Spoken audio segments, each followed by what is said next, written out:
प्रयागराज महाकुंभ मेला हिंदू धर्म का सबसे बड़ा और महत्वपूर्ण धार्मिक आयोजन है जो हर 12 वर्षों में गंगा, यमुना और सरस्वती नदियों के संगम स्थल प्रयागराज में आयोजित होता है।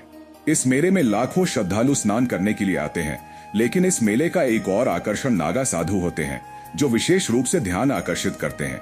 नागा साधु, जिन्हें नग्न साधु भी कहा जाता है, महाकुंभ में एक विशिष्ट स्थान रखते हैं और इनकी उपस्थिति इस धार्मिक आयोजन का एक अहम हिस्सा है। नागा साधु हिंदू धर्म के उन संतों और साधुओं को कहा जाता है जो पूरी तरह से सांसारिक जीवन से विरक्त होते हैं। वे न केवल भौतिक सुखों से दूर रहते हैं, बल्कि अपनी साधना और तपस्या के लिए कठोर उपायों को अपनाते हैं। इन साधुओं की पहचान उनके विशिष्ट पहनावे, मस्तक पर तिलक और शरीर पर भस्म लगाकर की जाती है। ये साधु महाकुंभ के समय विशेष रूप से आचार्य और महात्मा के रूप में मेला स्थल पर आते हैं। उनका मुख्य उद्देश्य समाज से दूर रहकर आत्मनिर्भरता और साधना के माध्यम से मोक्ष की प्राप्ति करना है। नागा साधुओं का इतिहास बहुत पुराना है।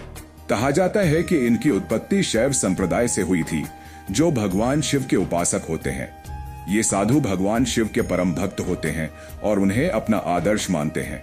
प्राचीन काल में जब समाज में तपस्वियों और साधुओं के लिए विशेष स्थानों की आवश्यकता महसूस हुई, तो नागा साधुओं का संगठन अस्तित्व में आया।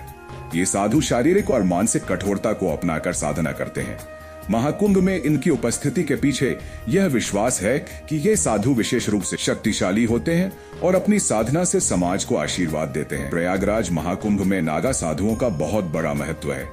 महाकुंभ में सबसे पहले स्नान करने का अधिकार इन्हें होता है, जिसे शाही स्नान कहा जाता है।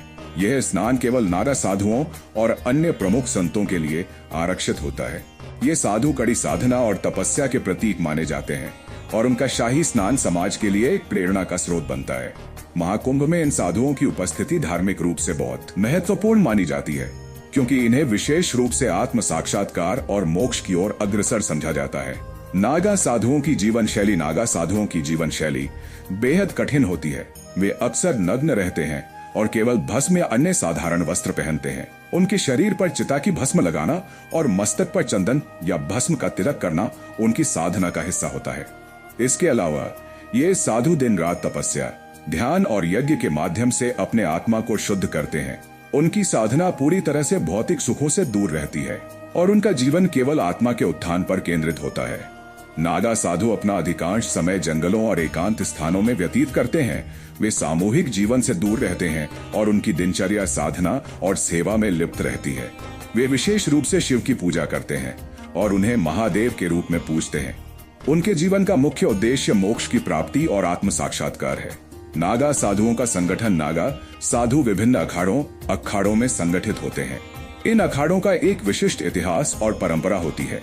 महाकुंभ में इनकी उपस्थिति निश्चित रूप से इस धार्मिक आयोजन को और भी अधिक पवित्र और प्रेरणादायक बनाती है।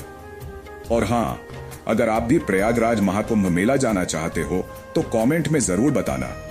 हर हर महादेव। अगर महाकुंभ मेला से जुड़े और भी जानकारी चाहिए तो मेरे चैनल को सब्सक्राइब कर सकते हैं। धन्यवाद।